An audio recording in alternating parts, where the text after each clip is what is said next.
Hi, everyone. My name is Liyang. I am a postdoc researcher at the Technical University of Denmark. And here I am presenting on the paper Monetizing Customer Load Data for an Energy Retailer, a Cooperative Game Approach. This was submitted to IEEE PowerTech 2021. And I'm making this version of the presentation that is longer than the one that I'm uploading to PowerTech to the conference, so that for people who are interested in the paper, you can come and refer to this longer presentation for a more detailed explanation of the paper. And this paper was co-authored by myself and Jalal Kasimpour and Pierre Pinson. Without further ado, I am going to first explain the motivation behind this work and behind this construction of an energy data market. For people who are familiar with the energy market, we have a wholesale market and a retail market. In a wholesale market, the generators would offer into the wholesale electric pool, and the retailers would purchase energy from this pool and then resell the energy to their end customers in the energy retail market. And the scope of this paper is only focused on the retailer side. So we discard the generators and we're looking at how the retailers purchase from the wholesale market and sell them to their end customers. In this process of bidding into the wholesale market, the retailer would first have to forecast their energy demand ahead of time. And usually this wholesale market has a forward market period, and a day ahead market is pretty universal in the energy markets in the world. And in real time, when the actual demand is realized, there will be an imbalance between, or a difference between the forecast and the actual demand. And the joint kind of demand and generation in a market would have some sort of mismatch due to this inaccuracy in the forecast, which would incur some cost to balance those differences.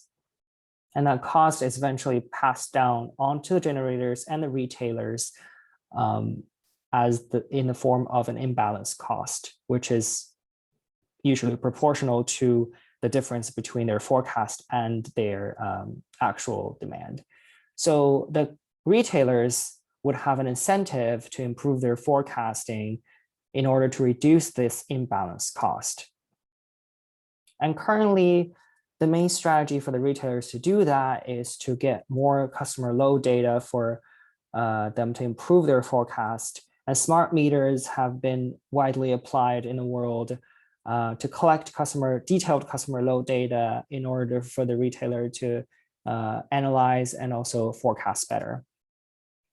However, there are some issues with this, mainly on privacy, and some customers refuse to install smart meters just because they don't want to, they have privacy concerns. This leads to two outcomes. The first one is that for customers who do have smart meters installed, they do lose privacy or private information without having any financial compensation for that loss of privacy. And from the retailer's perspective, since some customers are unwilling to install the smart meters, the retailer has a very limited range of access to the customer load data. This is the reason why we're posing this new framework of a data market where the retailer could purchase as opposed to collect data from the customers. In that way, the customers' loss of privacy can be financially compensated, and at the same time, the retailer would be able to gain access to a larger pool of data. So this is the main motivation behind this work. And let's talk about the specific model proposed in the paper. First, let's focus on the retailer. I simplify the model into the smaller chart where you still have the wholesale market and the retailer gets energy from the wholesale market And then I'm only listing one retailer and one customer, but they can represent multiple retailers and customers. And there's a data pool between them that helps them trade data, essentially. And just to help you understand this chart better, there is an energy flow represented by the dashed lines. And so the energy flows from the retail wholesale market to the retailer and then to the customers. And then there is also a money flow. So the retailer pays the wholesale market a certain wholesale cost. And then the customer also pays the retailer for the energy that they provide. At the same time, from the data market perspective, the customer discloses their data to the data market, through the data market to the retailer, and the retailer also pays the customer through the data market for the data. Recall that the retailer exercises a forecast before they bid into the wholesale market. And here we are going to use probabilistic forecasting in the proposed framework, as opposed to single point forecast, which is more prevalent in current practices. And the difference between those two is that in a single point forecast, the retailer would only have one kind of expected demand forecast to bid into the market. And with probabilistic forecasting, this demand forecast would have a probabilistic distribution. And based on that distribution, the retailer would choose a point to bid in or quantity to bid into the market, not necessarily the mean value. So now we assume that this forecast of the demand follows a Gaussian distribution. And we denote the set of customers as M and the index of the customers being I. The mean of the retailer's forecast load is the sum of all the mean of the customers' loads or demands. And the variance of the retailer's forecast load would be the sum of the variances of the customer's loads.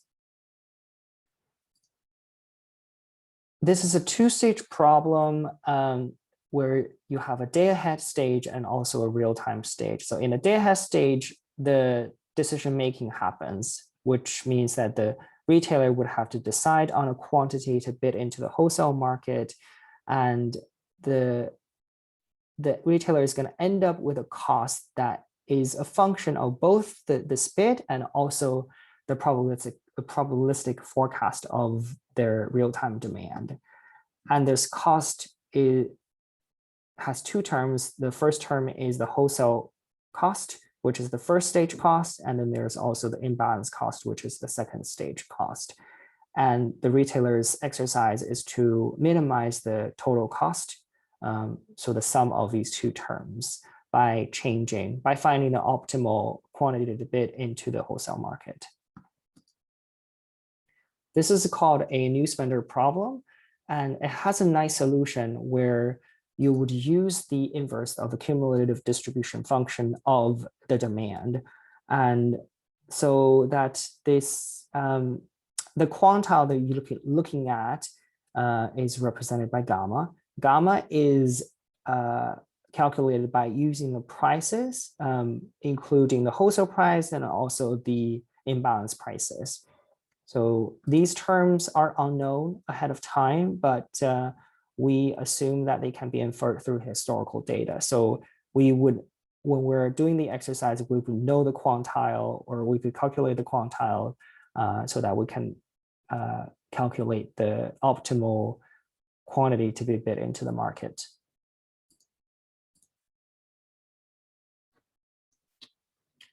The value of the customer load data we haven't talked about. And so this next part would be the quantification of the value of the data for the retailers. As we mentioned above, the retailer has a forecast exercise to do, and now we assume that the customer loads can be separated into two parts, the schedulable part and an unschedulable part. If we still assume that both of these parts follow Gaussian distributions, then we can rewrite the forecast demand with this format. So the sum of the schedulable mean and the unschedulable mean would be the new sum in the forecast, or the new mean in the forecast, and the sum of the schedulable load variance and the unschedulable load variance would be the new variance in the forecast, in the new forecast. This is equivalent to what we talked about before, since the Gaussian distribution allows us to do this transition. Now that we're giving the customers this opportunity to schedule their loads, they can do it and also disclose that information with the retailers. And as you can imagine, that information can help reduce some uncertainty in a retailer's forecast. So it is useful information for the retailers. And in an extreme case where all the customers share their schedulable load data, the retailer's forecast now becomes this new distribution where the term on the expected schedulable load becomes a certain value that the customer has shared with the retailer, and the variance has been reduced to only the variance in the unschedulable load part. In this figure, it shows the difference between the two types of forecasts, with and without the additional data from schedulable loads. So this shows a 24-hour period of time for a retailer's forecast of 8 customers. And if you focus on the area, or the shaded green or bluish area in the middle, that represents the 5 to 95% fractile of the retailer's forecast of the customer demand with the schedulable load data from their customers. And the other area I would like to focus on is this outer area represented by the dashed brown lines.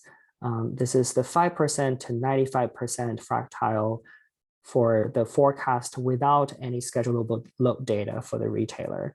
So it is clear that with data, you can narrow this uncertainty down to a much smaller level.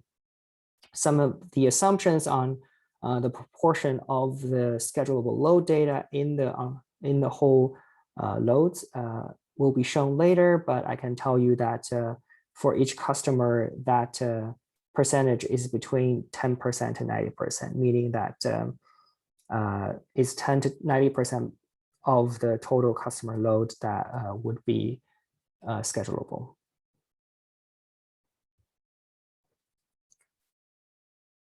So going back to the solution of the problem, as I mentioned, we could use the inverse of the cumulative distribution function of the demand to populate the optimal solution, or the optimal quantity to be bid into the market, in the wholesale market. And so here are the two solutions, with or without and with data. This figure I will talk about for a little bit, represents the PDF, which is the probability density, and also the cumulative density of the forecasts. And the red curves mean the forecast load with the data, and the blue is the scenario without data as in schedulable load data. And if you look at the bottom figure first, this brown horizontal line represents the optimal cost ratio, which is calculated by gamma here. And here you can see it's slightly above 0.7. So if you draw this horizontal line, it intersects with the CDF line of the forecast demand, and that gives you actually on the x-axis the optimal quantity to be bid into the market. And if you draw this line all the way up into the upper figure, I would like you to now focus on these green dots or green lines and the purple line in the middle. So if you focus on each green vertical line, it actually consists of many green dots. So what I did was that I separated this procured energy from 0 to 6 into 100 increments. And for each of those, I ran the model 1,000 times to see what the retailer's profit would be, which means that each green dot represents a scenario. So this is a Monte Carlo analysis, and then we will find the mean of each bidding quantity, and that would be your expected profit of the retailer. So as you can see, the intersection of the cost ratio and the cumulative density function of the forecast with load data actually corresponds to the highest point on this purple line, which is the highest profit, which means that actually gives us the best results, not the mean in the forecast. As you can see, the mean forecast actually is on the left of this optimal value. So that is how you use the quantile of the CDF to find the optimal solution. Now the question is, what if we are actually using a single point forecast? So in this case, you would actually, in the single point forecast, you would just use the expected value, which is the middle of the PDF. But what actually happens to the retailer profit? Let's take a look at the next figure.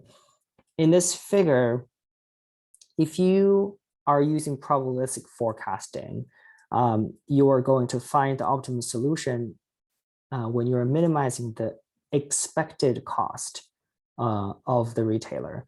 And if you're using a single point forecast, you would use the expected demand in your cost function and then find the optimal quantity given the expected demand. So it's a slight difference, but it does yield different results.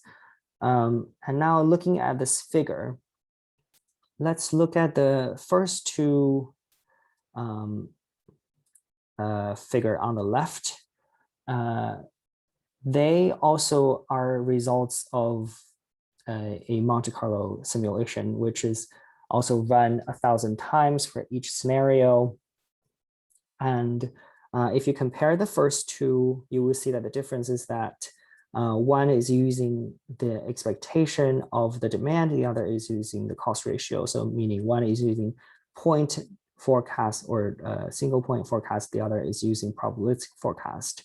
And both of these scenarios actually use the load realized with forecast without schedulable load data, meaning that we would use the Gaussian distribution, not assuming that there's any load data disclosed. So we would kind of use that Gaussian distribution and randomly generate the actual demand in real time to see what the retailer's profit would be. And on these violin plots, you would see that the middle white dot represents the mean value, and the black line shows the different types of quantiles. So it's pretty clear that the white dot on the right figure or right plot is a little higher than the one on the left, meaning that if you use the cost ratio, it is likely that you will get a higher profit than the case if you're using the single point forecast. And the similar thing also shows if you compare 5 and 6, which is actually the case that we care about the most, because now the load is realized actually using the schedulable load data, which gives us a more representative distribution of the probability of the demand. And in that case, you will still, in that case, the mean values are relatively similar. But if you look at the whole value plot, the one on the right does seem like it's shifted up a little bit. So you could still say that by using the probabilistic forecasting, you would get a little bit benefit from that. And now I would like you to compare figure 3 to figure 5 or figure 4 against figure 6. So that difference here is by looking at whether you have additional data or not. And obviously, if you have data, for example, if you're comparing plot 4 against plot 6, you will see that this plot is much higher than this plot, which means that obviously having data would give the retailer a lot of benefit in terms of the real-time profit. Finally, after the value of the data has been quantified, we would like to see how you would go ahead and allocate the payments to all the players in the market, both the retailer and also the customers. We use cooperative game theory, and remember that the retailer's objective is to minimize the cost, the sum of the wholesale market cost and also the imbalance cost. And with that, we're going to use the cooperative game framework. First of all, let's define the grand coalition as the set of customers, which is represented by M, and the retailer, which is represented by 0. So this whole set would be called the grand coalition. And for any smaller coalition as a subset of the grand coalition here, we can define the value. If this coalition does not include the retailer, obviously it doesn't make much sense. If you don't have the retailer in there, you're not going to save any money by looking at a bunch of customers. Only when the retailer is part of this coalition, when the retailer can actually save some costs by having data disclosed to them. So when the retailer is part of this coalition, the value of the coalition is defined as the cost difference between the cases with and without data.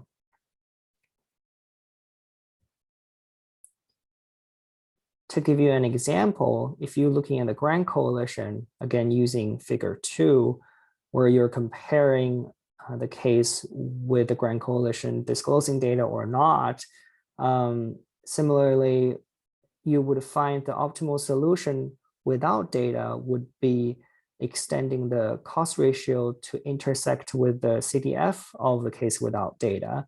And then that corresponding quantity would be the quantity that you would bid if you didn't have any data to the wholesale market.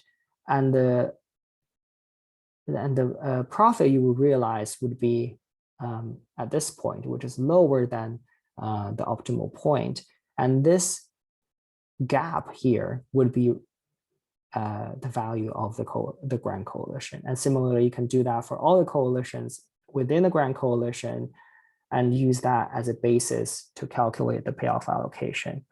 And there are different ways to calculate the payoffs, and we're going to experiment 2 popular ones. The first one is the Shapley value, which is based on the contribution of each player to all the coalitions. So you can see that's represented by the last term here. So the value of a coalition minus the value of the coalition without that player would be the marginal contribution of this player I. So if you're looking at it this way, and you're looking at all the coalitions within this game, then take the average of that, you would get the Shapley value. And for the nucleolus, it's a payoff allocation that minimizes the lexicographically minimum coalitional accesses. I'm not going to go into too much detail about this. If you're interested, you can read some other literature to understand how that's calculated and what that means. But it's somewhat also dependent on the contribution of the players to the coalitions.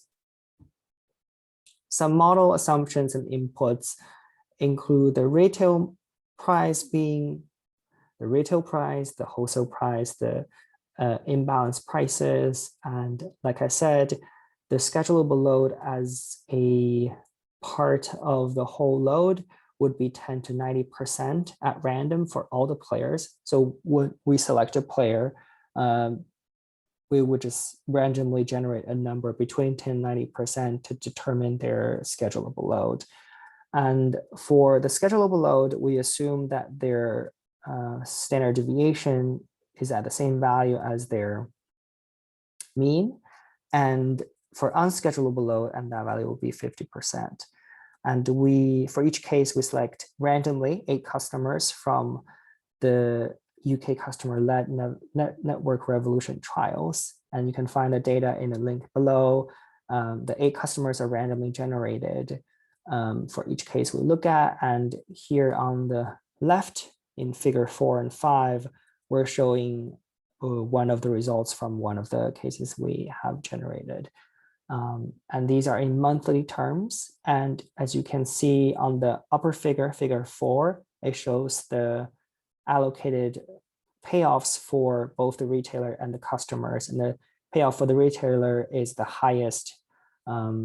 Obviously, because the retailer is the one that's actually realizing all the cost savings, and without the retailer, there wouldn't be any cost savings at all. So the retailer reasonably gets the highest payoff. And for the customers, they get relatively different payoffs and sort of in proportion to the actual schedulable load that they have, which also makes sense because the higher the schedulable load is, the more influential they become in terms of affecting the forecast. And on the bottom figure, it shows the relativity between the savings from the data market and their actual energy cost or revenue. As you can see, if I explain a little bit better, the long black bars show the original cost or revenue, and the hashed bars show the Shapley value and the nucleolus. So if you take the retailer, for example, the long black bar shows their original revenue, and now with their additional savings, they can actually get a higher revenue in this market. So with that, obviously, from the customer's perspective, the savings are relatively small. So the practicality of the scheme is up to debate, which we can explore further in future work. With that, I'm going to go into conclusion and next steps. From this work, we have learned that the inclusion of probabilistic forecasting and stochastic programming can help improve the outcome of the retailers and also the outcome of the whole model. And if we monetize the data, we can promote data exchange by redistributing the added value. In this case, the cost savings from the retailer's perspective, and allocate that to their customers as well. So this can help address some of the concerns about loss of privacy and equity.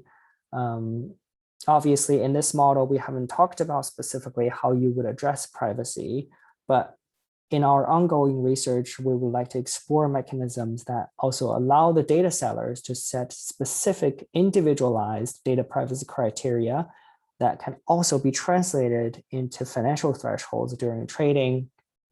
So that, for example, if a data seller doesn't like the amount of payment they're receiving, they can choose not to disclose their data at all. And another line of work we're looking at is to implement this in an online format so that we can help the collaborative learning in adaptive manner, meaning that the time will be rolling, so we would forecast for the next time step as we go.